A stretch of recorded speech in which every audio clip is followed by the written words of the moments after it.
All right, folks, Dennis Lebotin from First Strike Athletics. Today I'm going to share with you some of my favorite kettlebell exercises. These are geared towards strikers and people in the combat sports. But if you're not a combat athlete, don't worry, these are still exercises that you can use. I really enjoy these. They're challenging, they're fun, they're interesting, they keep me motivated. Most of all, though, is they have some carryover effect to my sport, which is striking.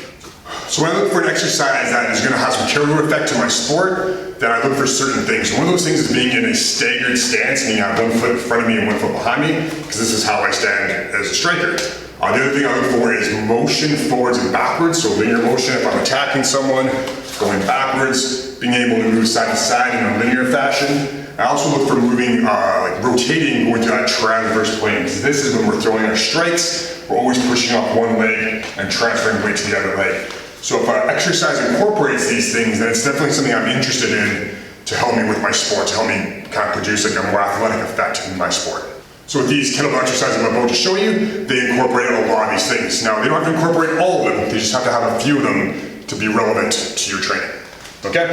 So the first thing we're gonna start off with is we're gonna start off with a light kettlebell. If this is new to you, you haven't done these things before, you should always start with something relatively light. So I'm gonna start with 25 pounds. I'm gonna start by cleaning it up. All right, I wanna keep the bottom of the kettlebell facing the ground, bring it here, as opposed to, whacking yourself in the shoulder with it, right? So I pull it, get it to here. From here, I'm gonna go right foot in front of me, because the kettlebell's in my right arm. All I'm gonna do is step forward and press up. Now, as I drop down, I wanna avoid bending my knee off the ground. I keep it just slightly off the ground, keep my calf muscle engaged. If you feel like you need to bring it down, don't smash your knee, just drop down nice and light, in control, and back up. I'm also keeping my shoulder straight up. I'm not letting the kettlebell go in front of me, putting extra pressure on my shoulders, going straight up towards the ceiling.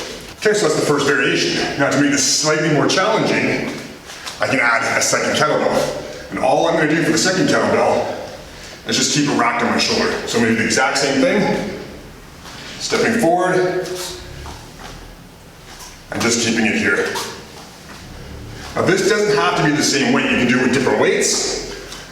You can do it with a dumbbell, you can do it with a medicine ball, anything that you can hold securely there fairly easily, even like a sandbag or something like that. Anything you can hold here securely while pressing it down to more load makes it a little bit harder to stand up. Now the next variation from that is the same. I'm just gonna add by pressing this as I step down. So as I step my left foot back, my left arm will go up. As I step forward, this will come back down, and this one will go up.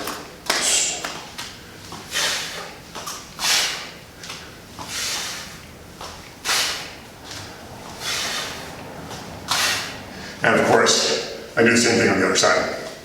Now the next variation, again, I'm gonna start in the same position.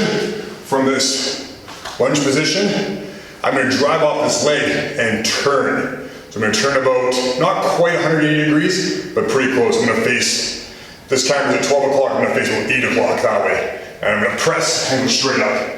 Now what I don't wanna do is I don't wanna press from here, where all the weight's going into my shoulder. I'm gonna keep it pretty close to my chin and press straight up from there. Think of it like when you're throwing a punch, as we don't throw the punch from out here, just go straight down the middle when we're throwing across and straight back, it's the same idea. I don't wanna put this extra load into my shoulder joint. I wanna transfer my weight from my right side to my left side and go straight up with it. Now notice I'm pushing off this leg, my left heel will go down, my right heel comes up. But all the initiation comes from this side, okay? Grabbing up and back down. Okay, so a couple things to avoid. Like I said, when you drop down, don't smash your knee against the floor. When you're lifting the weight, have it go straight up. Keep the kettlebell behind your wrist. Bring it down with your hand facing up. You don't need to be up here with your elbows. You want to keep them close to your body. Again, very similar to our striking positions, right? So not way out here, but to here. All right, so that's just one of my kind of go-to exercises. I really enjoy the movements. It's challenging, it's fun, and it's interesting. Keeps me motivated to keep training, and it has a carryover effect to my striking. So I hope you guys enjoyed the video. If you did, make sure you hit the like button, subscribe for more videos, and I'll see you guys in the next one. Train smart, train hard, train safe.